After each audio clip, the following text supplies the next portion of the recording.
Ngasi April gi tarik 28 yumsakaisa numit asigi rasifal pijari. Mesh Rashigi oina anauba thabakki khudong chaba lakani luchingba oina thabak tauba yagani. Brise Rashigi oina thabak taubada thajaba yaba numitni sel thadabadi taugunu hakchang chikpanaba piri. Mithun Rashi lalol itikki thabakta kanajaba phangani ngang sakpa hai singlabadi khudong chaba phangi.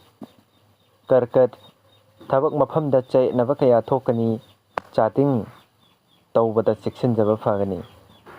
Singha Rashi thabakki maramda bina sak khangpiba legani sel thongi chawkhatpa phagani.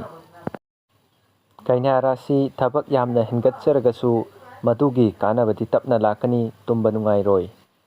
Tula Rashi miyam punbat thabak sing tawminabada afaba numitni sel thongi khongchatsu mayai wairap phagani.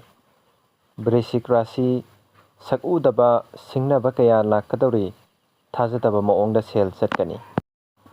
Dhanu Rashi thabakki maramda lam chatpa lalol itikki thabak chawkhatchaba piri pangdaba oiganu.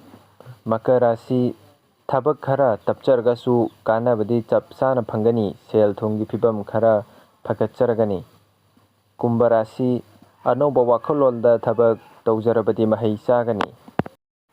Anauba sel lakpham laigani. Mina Rashi anauba wakhalonda mityeng thamu atanba thaduu sel achouba thadaba yade.